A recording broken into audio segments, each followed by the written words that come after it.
Well, I've never been really enraged by a Supreme Court decision. I have disagreed with the Supreme Court.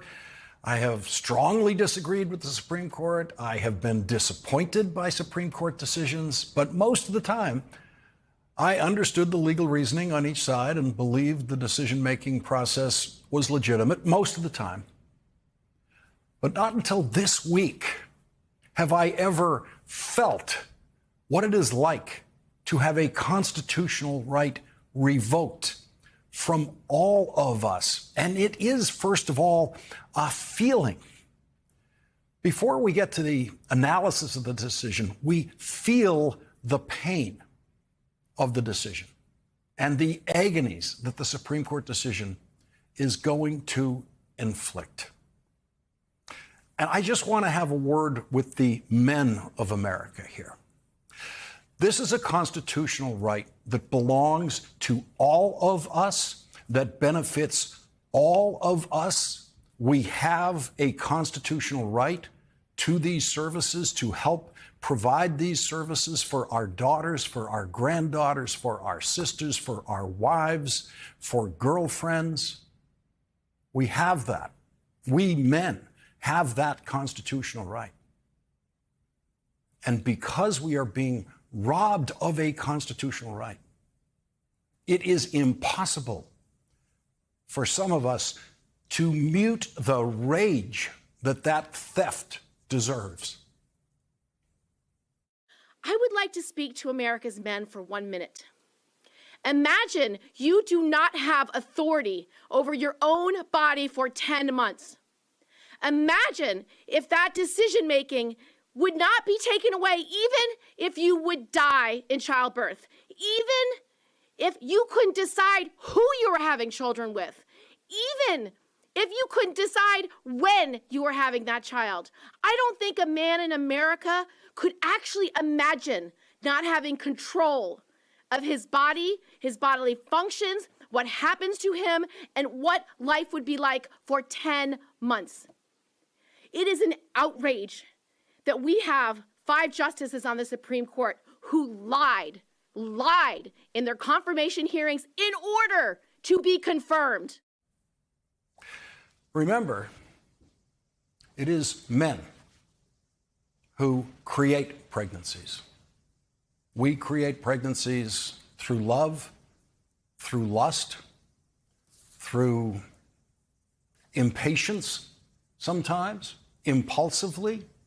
We create pregnancies through assault. We create pregnancies through rape.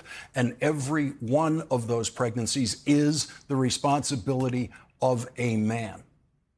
And the Supreme Court believes now that every one of those pregnancies, every one of them, should result in a birth. The Supreme Court wants to be the champion of rape dads. It wants to create a class of rape dads in America, because the Supreme Court is saying there need be absolutely no exception to banning all abortion in America. No exceptions for rape, no exceptions for incest. The Supreme Court wants to create this new class of dads. The rape victims will have to suffer. And the Supreme Court is hoping what? That then when these rapists get out of prison, if they ever go to prison, that they will then reconcile with the children, the girls they have raped. That is the future that this Supreme Court is imagining, filling this country with rape dads. They lied. That accusation has never been made by a United States senator in the history of the United States Senate and the history of the United States Supreme Court. Senator Gillibrand was just saying that 5 members of the United States Supreme Court lied their way onto the Supreme Court. That has never been said before in the United States Senate. And they are not the only ones. The day after Roe versus Wade was decided by the Supreme Court in 1973, Republican President Richard Nixon told White House counsel Chuck Colson what he really thought about abortion. I don't think there are times when abortions are necessary. I know that.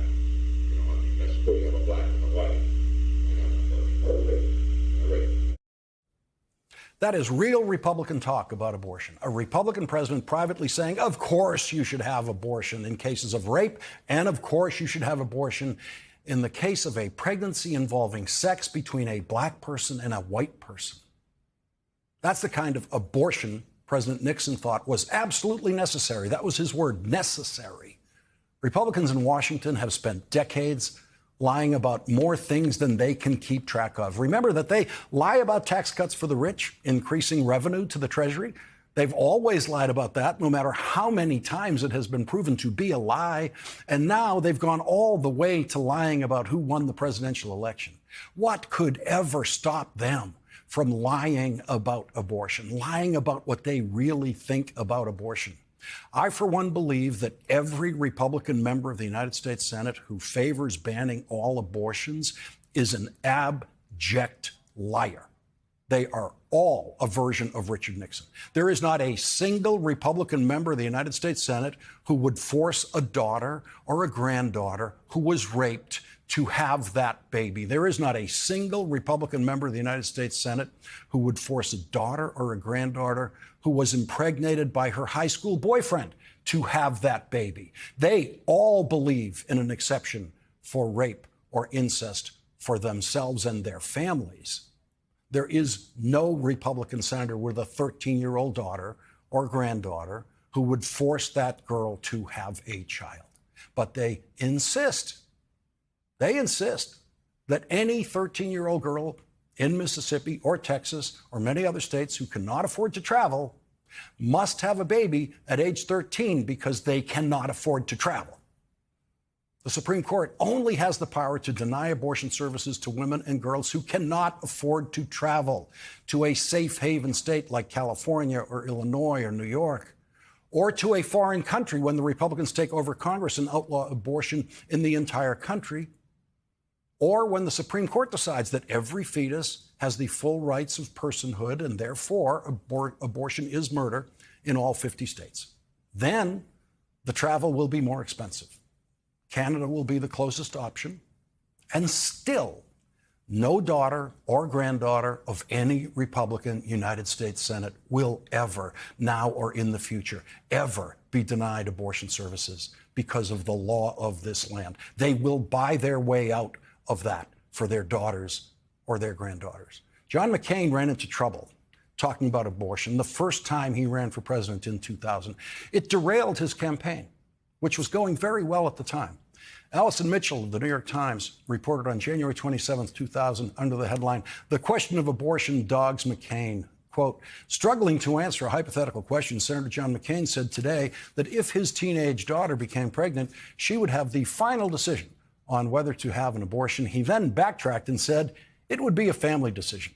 Mr. McCain said, I would discuss this issue with Cindy and Megan, and this would be a private decision that we would share within our family. Obviously, I would encourage her to know that that baby would be brought up in a warm, loving family. The final decision would be made by Megan with our advice and counsel, and I think that's such a private matter. Mr. McCain, who has said repeatedly that he is morally opposed to abortion, was then asked whether he had just articulated the position of the abortion rights movement, which argues that the procedure should not be outlawed but left up to individual women. Mr. McCain became visibly irritated. I don't think it's the choice position to say that my daughter and my wife and I will discuss something that is a family matter that we have to decide, he said. A short time later, Mr. McCain telephoned reporters and said, I misspoke. What I believed I was saying and intended to say is that this is a family decision. The family decision will be made by the family, not by Megan alone. They are all pro-choice. There is no family decision to be made if there is no choice. John McCain was describing exactly what should happen in a loving family when a teenage daughter becomes pregnant. John McCain lost the Republican nomination to George W. Bush because George W. Bush got to have it both ways. He got to claim that he was in favor of banning all abortions with exceptions for rape and incest and life of the mother, but the Republican platform that he ran on called for banning all abortions. Your position is that you believe there's an exemption for rape, incest, and the life of the mother, but you want the platform that you're supposed to be leading to have no exemption. Yeah, but the platform, I will. The platform talks about, it doesn't talk about what specifically should be in the constitutional amendment. It doesn't have the exemptions please let me in finish, it, and John. you know that very John, well. Let me finish. The platform speaks about a constitutional amendment. It doesn't refer to how that constitutional amendment ought to be defined. It does not, John. You read the platform, it has no exceptions. John, I think we need to keep the platform the way it is. This is a pro-life party. Then you were contradictory. May I finish, please? May I finish, please? Right. Please. We need to be a pro-life party. We need to say life is precious. And that's what our platform refers to.